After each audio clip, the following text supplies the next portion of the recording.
folks, welcome back to the Field and Garden Podcast. It's your friend Lisa Mason Ziegler, and thanks so much for joining me here today. So friends, I had another great discussion with Jonathan Leiss of Springforth Farm. Jonathan and I, and along with his wife Megan, met years ago. We really made a great connection when I attended the 30th year anniversary conference of the Association of Specialty Cut Flower Growers. It was held in Raleigh, and Megan and Jonathan's farm was on the farm tours there. And friends, when the bus pulled up to their farm, you know how you're kind of high up in a bus and you have a really great eye view? I thought, this is going to be an awesome tour. I mean, just first off, they, like me, have small space. They don't have like acres and acres planted as so many growers do. You know, sometimes we can feel a little distant from those kinds of situations. And their farm was neat. And I had an instant gut feeling that this was going to be a great tour, and it was. And what I learned about Jonathan and Megan that day is that they're very focused and very structured in the way that they do business. And part of that led them to actually evolve their business into a very early spring to early summer harvesting selling season. And they did that because I guess their goal from the beginning was to be homesteaders, and they, wanted flowers to be a profitable business to help them make that dream come true. So flowers didn't need to take over their life, which he'll tell you when you take a listen here that they did for a little while, but they came back around to their original goal. Anyway, they focus on selling their flowers to florists and designers, and they do it in very early spring to very early summer when it is the highest demand. And when I first talked to him about doing this, I said, let's talk about the white flowers that you grow. Because I can remember him saying to me, oh my gosh, we're growing every white flower that we can find that'll bloom during that period. But as we had the discussion earlier today, I realized that he did go through a phase where they were growing too much maybe of white, but how that they've kind of tweaked that into really growing what is needed for their customers. So that's what I am naming today's episode. It's about, what is your market? The colors are based on that. And that's what Jonathan and I talk about here. So let's just take a listen and hear what Jonathan and I explored this morning. Jonathan, thank you so much for joining me here today for another. You've been on here on the show several times. Thanks for coming back for another episode. Yeah, well, it's always so fun to talk to you about flowers and growing in our business. So thank you for inviting us back. I almost feel like our chat before we actually go live, we should have all those recordings to put together for a podcast, because it's really fun to catch up. Y'all are a young family, a young business, meaning less than 10 or 12 years old. I think, how long have you been in business? This is our 8th season. Okay. So it's just ever changing and ever evolving, and it's really, really exciting for me. So Jonathan, for our listeners that may not be familiar with you and Megan and Springforth Farm, and, people that haven't taken your no-till course with us about micro flower farming, share with us before we dive into white flowers, what your business model is, and how we kind of came down to you growing lots of white flowers. So our business model is selling wholesale to florists, and we sell from whenever we have enough product to sell in the spring. Last year, that was Valentine's Day. I know your listeners are all over the country, but for those in the Southeast, they'll know that this January has been really cold. So I don't think we're going to have flowers for Valentine's Day this year. But the anemones are always the first thing to bloom. And then we have a hard cutoff date that we set. We've set it in the past at the end of June. This year, we've actually moved it up a little bit to the end of May. And we sort of reevaluate what that date should be every year when we're doing our crop planning. But we realized with the girls, we don't make that much money in June. It's not as profitable as any of the other times of year, because we're in our area, the weddings really sort of drop off the second week of June. And a lot of the flowers that start blooming in June bloom through the end of June. So it's like we can sell them for the beginning of their blooming cycle and not the end of the blooming cycle. And just, we wanted to have a little bit more time to clean the farm up before our summer break, which is the whole point of the way we have our business organized, is that we have some time for our family and things like that. And we're selling during this very high demand time for the florists in the spring. One reason that works for us, and I know we'll talk about this, we're growing on a very, very small space. I think we're growing flowers on maybe around 6,000 to 7,000 square feet. And so in order to make the most profit from that, we want to sell those flowers at the most profitable time of year, which is spring. And when we were trying to sell later in the year, we couldn't plant as many spring flowers.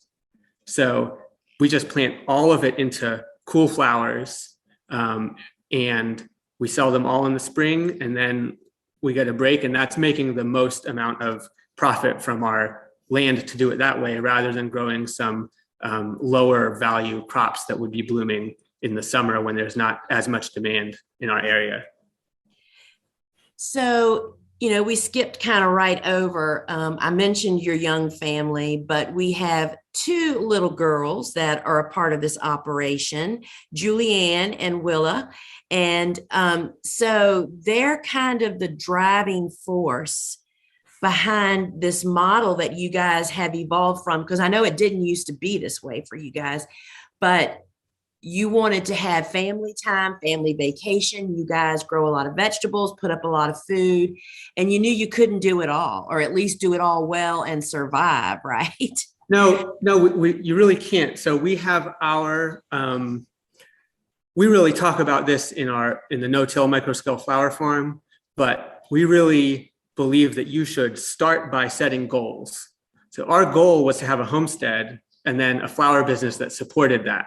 This was even before we had the girls. And the flowers were so successful, we got a little bit wrapped up in it like people can, and it got bigger and bigger and bigger. We were selling the whole year, and we weren't having time to focus on the homestead. Well, that was before we had children. Now we have a 16-month-old and a 3-year-old. And it's not that the flower business is less important. I guess I would say, like, we just added on to our identity. Like, now we have also our identity as parents, and we're just trying to remember our original goal was to have a business that supported all our other goals, not the other way around. And we want to have time for the girls to help with the flowers and to help grow the vegetables. So that's why we do this spring business, because it's the most efficient use of our land and our time. And, I'm a little behind on my podcast, so I was just listening to your one about overspending and talking about how the point of the business is to have a profit. So for us, we have a goal for what our profit should be. We don't need to make more than that. But we also have a goal to make that profit as efficiently as possible in terms of our time and stress and land usage. And so that's why we have this model, because that gets us there and checks off those boxes. But we reevaluate it every year. We reevaluate our selling season. We reevaluate our customers. Each customer, is this person still worth selling to? Sometimes the answer is no. Right.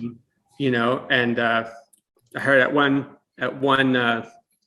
ASCFG conference, I think I heard someone describe that as like breaking up with a customer. And sometimes you need to do that. And then we also reevaluate our crops every flower. Did we plant it at the right time? Did we plant enough of it? Did we plant too much of it? What's the demand for it? Sometimes we break up with crops too. Isn't that the truth? But yeah, I think flower business is different than any other business that I have ever learned about, seen, been a part of. Flowers are so intoxicating because of the end result of them, whether it's the beauty or, you know, how you feel when you deliver them to people. It is so easy to fall under not following what you're talking about. And that's how we end up not making a profit. And in the beginning, people say, oh, but I love I do it for the flowers. It's like, that won't last very long, right? Well, the thing is, like, I do it for the flowers too, but you can't be sentimental about any individual flower, I think, Right. You know, or any individual customer. Like it's just important to keep your eye on the goal. If I wasn't doing it for the flowers, then I don't know, I'd be growing mushrooms or I'd be growing vegetables or something. But so I love the flowers, but that doesn't mean I want to end up with an extra 100 bunches of something a week in my cooler or in my house. Like, I love having flowers in the house, but I don't want 100 bunches reminding me that I didn't sell them. It's true. It's so true, right? Yeah. So one of the things, I know this is something you mentioned you wanted to talk about, is just how our crop mix, our colors and the flowers that we grow evolve out of our market focus. You know, I think we grow a different color palette than other farmers might grow just based on who we're selling to. Yes.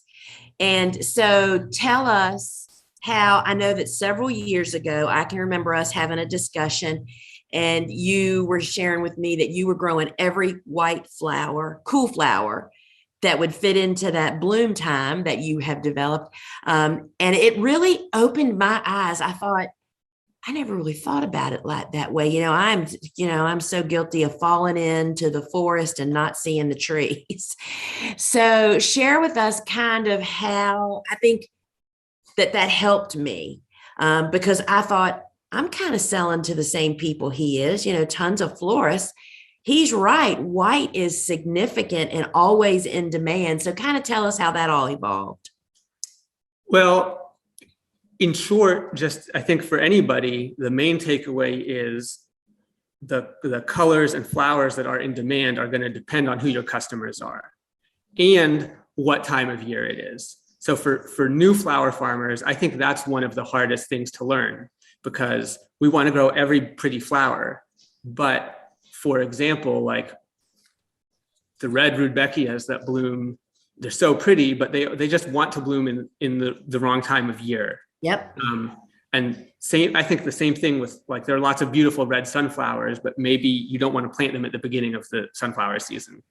So for us, in the spring, our florists are really doing a lot of weddings and events, really a lot of weddings. And so we want to be growing these spring wedding colors. And we're not very trend conscious people. So there's definitely a place for the farmers who know what colors are hot in the fashion world and are going to trickle down to their market. And we're not able to do that. So we're looking at the colors that are always going to be in demand. And so that is white. And then in our time of year, a lot of peach, blush, pink. And then we try to jewel tones, which we don't. So one person's jewel tone is another person's, some oversaturated flower. So we don't know exactly what that means to each person, but we try to grow a few bright colors, rich saturated colors for the florists who need that for their weddings. But it is true, almost every flower, if there's a white variety, we are growing some of that. And we have made the mistake of growing too much white.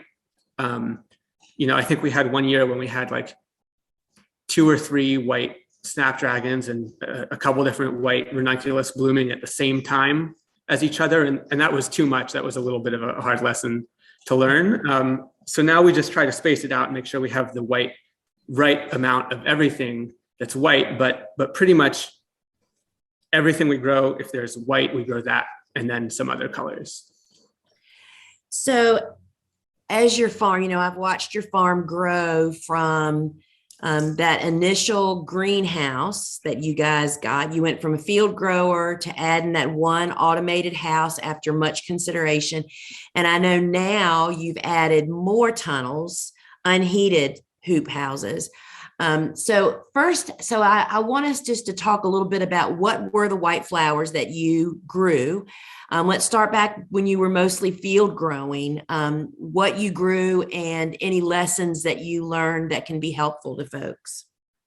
Yeah, so when we were field growing, we were not as focused on early spring because we need the tunnels in order to get those early spring flowers.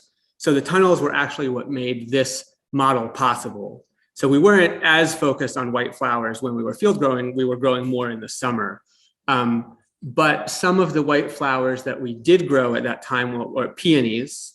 I think any flower farmer who owns land and has the space for it should plant peonies, even if they don't plant any other perennials. Right. And so white peonies were definitely a good crop. I'm not going to share the varieties. I think the variety is really specific to your area, how much cold it needs and things like that. But, your bulb supplier can help you find which white peony would be right for you. Right. Outside of that, we grew, Queen Anne's lace, Ammi, Oralya. Those both did pretty well. Sometimes the field Oralya wouldn't be quite tall enough for us. And it doesn't bloom at the same time, but Ammi Visnaga, the green mist flower, it's not white, but it's sort of a creamy green color that I think would sort of fit in that same category. And it's very, very tall. So that was always a good option. One that was hard for us to grow, or two that were hard for us to grow in the field were white Lisianthus and white Campanula. And those are both phenomenal crops. We're a little bit misgrowing Lisianthus now because it doesn't fit into our crop time. But Lisianthus is a phenomenal flower that everyone should look into, do their research about, and then grow if it makes sense for them. Unfortunately for us, we have very heavy rain, and that just damaged the Lisianthus flowers in the field. So that was hard for us. So did you ever grow Sapenaria outside? We do grow Sapenaria. I'll come back to that one in a second, because I just want to share the other one we had a challenge with was Campanula, because the flowers point up and they would fill with water. And I don't know if other people have found solutions to that. We never did. So the flowers would fill with water and the white flowers would turn brown. So those were hard. Some of the ones that really were really successful in the field, Sapenaria, the one you just mentioned, is our pretty much all-time favorite filler. It has a lot of movement, it has a lot of volume, it germinates well. So if anyone hasn't grown that, it only comes in white and pink, and both colors are phenomenal. Yes, I agree. Yeah, just a few tips I would say is you have to net it. You have to net it. It's hard to harvest through the netting, but if you don't net it, you're not going to have a crop. Right. We've had some difficulty planting it in the fall and having it survive the winter without getting diseases or getting too tall and then getting knocked down. So our spring crop is always really, really good, and the fall crop is a little hit or miss. Have you grown it in the fall? That's the only way that I've grown it. So I didn't even realize, do you direct seed it in very early spring? We do. We direct seed it. We direct seed it in late January or early February. Outside? Outside, which is actually when we direct seed most of our outside crops. If the seeds aren't particularly prone to rotting, we just figure they're gonna stay moist and they're gonna germinate when the temperature is right for them. And we've had pretty good luck with that. So it's good to hear that you're having success with it in the fall. Yeah, and I mean, it was really big going into this particular winter. And as I shared earlier before we went live, I mean, we've had low teens, and it was not covered because we also had snow at the same time. So we'll see how it survives. The verdict is still out. Yeah, I think that of course every year might throw a curveball at you. The very first year we grew Sapenaria, we tried to transplant it, and we had difficulty getting it to germinate. However, the ones that we did transplant all survived. They grew great. And because we had trouble germinating it, we reseeded it. So I think we did maybe some we seeded in September and some we seeded in November, and they bloomed at different times. So I think if someone could figure out how to get it to germinate direct transplanting, you could do some successions of it. Yeah. And the only drawback to Sapenaria is it all blooms at once. Yeah.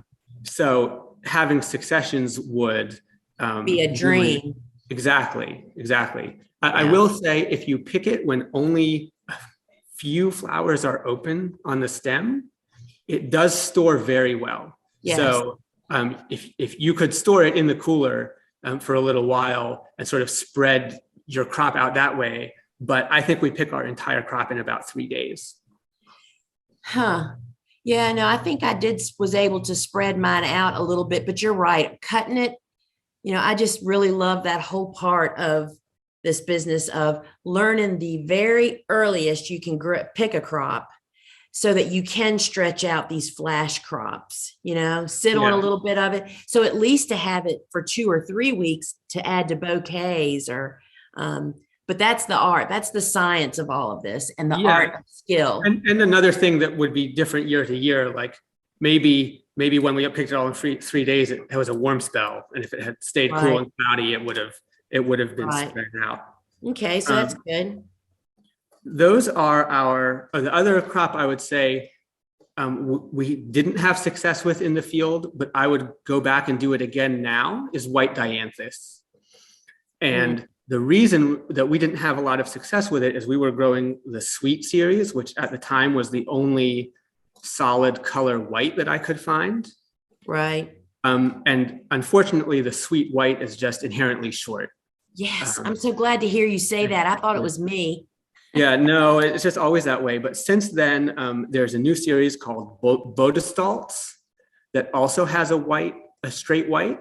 And we haven't grown the straight white Bodestolz. We grew a mix of it last year just to test out, see the different colors and stuff. But it is much, much taller than the sweets. So we're gonna try growing the straight white of that and to see if it's tall enough. So I just want to add here for our listeners, I am going to put in the show notes a list of what Jonathan is telling me, and he'll hopefully send me the spelling of that series. I sure will. Is it like sweet in Amazon where it's from seed to bloom in a fairly short time, 16 weeks or something, or no vernalization needed? No, it doesn't need to vernalize. Okay. We only planted it in the fall, so I couldn't tell you if you planted it in the spring, what the bloom time would be. It was one of the first to bloom, so I think it would be pretty fast. And I'll send you that. Okay, great. Yeah. Other things we've had trouble with in the field, but have been much more successful growing in the tunnels. Okay. So I would say, so we have, I'll just share, we have one 30 by 96 foot unheated but automated tunnel. So the ventilation is automated, but the tunnel is not heated. We also have 3 16 by 80 foot caterpillar tunnels that we got from Farmer's Friend.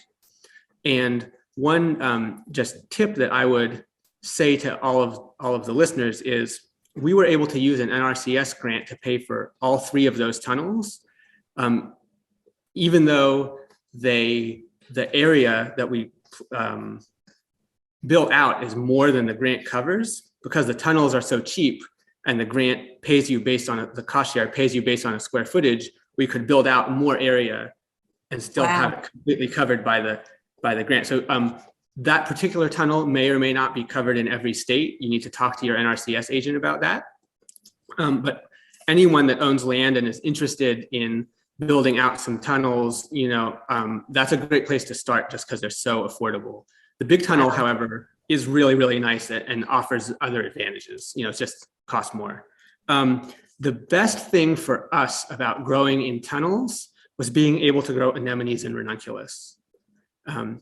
Growing in the very early spring for florists, for events, it just made a huge difference to have those particular flowers. I have seen, and for people like in your situation that can't build a tunnel like that, I have seen people grow them in very small caterpillar tunnels, like that cover one bed, temporary caterpillar tunnels with plastic covering. I think you'd have to be very aggressive on ventilating that tiny space. But I mean, I think I've seen pictures maybe of Jenny Love doing it. I know Tony and Denise Gates at Bear Mountain Farm have plans for how to build that caterpillar tunnel. I think they're the ones that sort of invented it. So I would encourage experienced growers who don't have a larger tunnel that want to try this. I would encourage you to try it. But I think don't invest in anemone and ranunculus corms, if you're just out of the gate. Right. That's a lot of tools that you're going to need in your tool bag to be able to do that. And I think new growers, I'm saying this for new growers that are thinking, oh, maybe I'll try that. You just can't wrap your head around how much you're going to have to learn and do in the flower farming business. And to have that on top of it, it's just a lot. And it's kind of setting the path to fail easier. Yeah. So I totally agree. Yeah. But those are our most profitable crops, especially anemones, white anemones with the black center. We can never grow enough. They produce like crazy how many flowers, out of a tiny space, how many stems each plant produces. Really?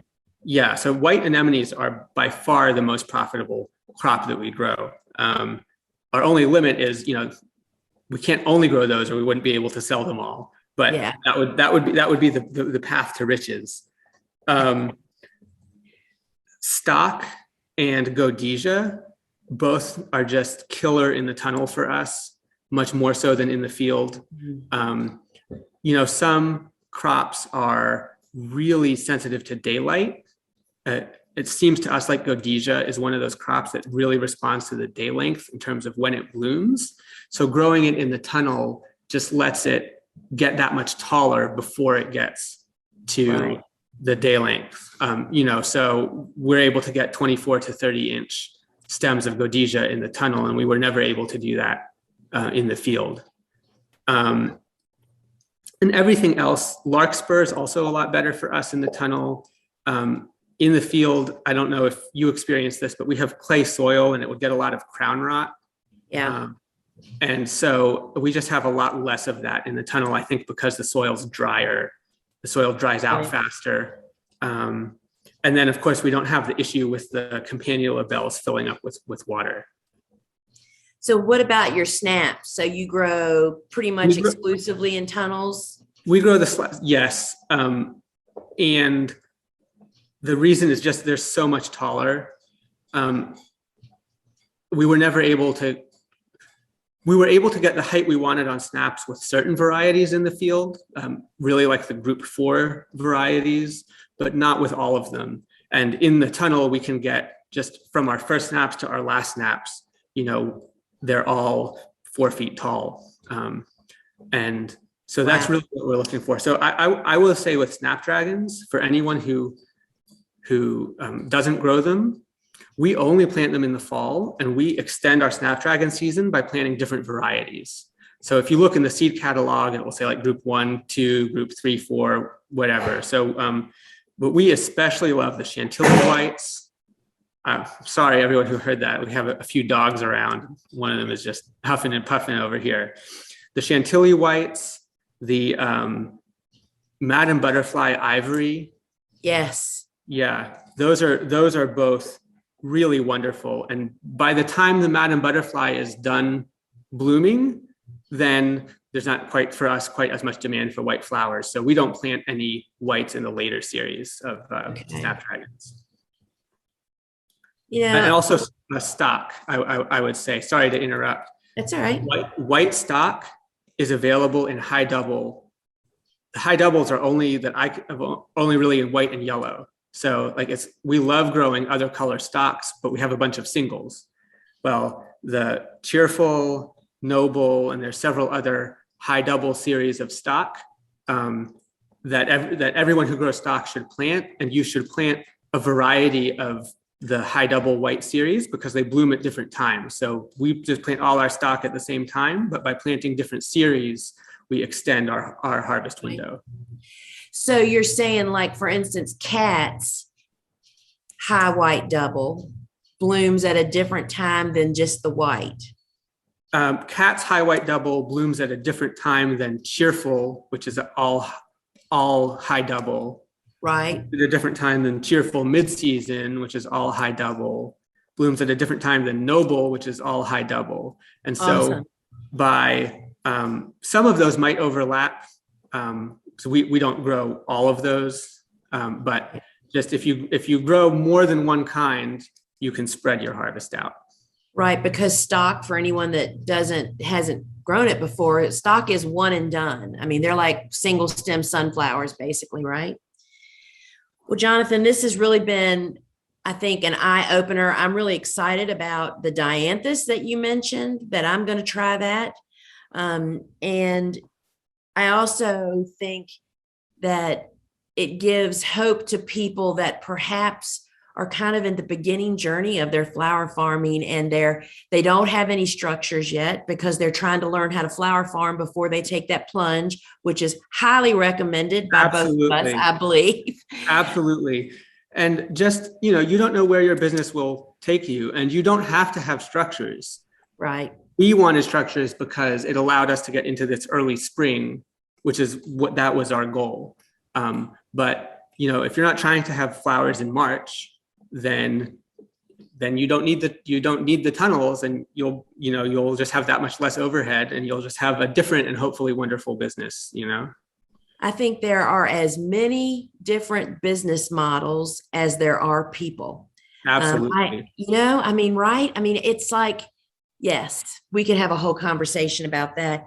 So, folks, we'll put in the show notes the lists of flowers that Jonathan mentioned, and specifically that Dianthus variety. And thank you so much, Jonathan, for joining me again here today and just sharing your experience. That's what helps people the most, I think. Yeah, thank you for inviting me back. It's been a pleasure to talk.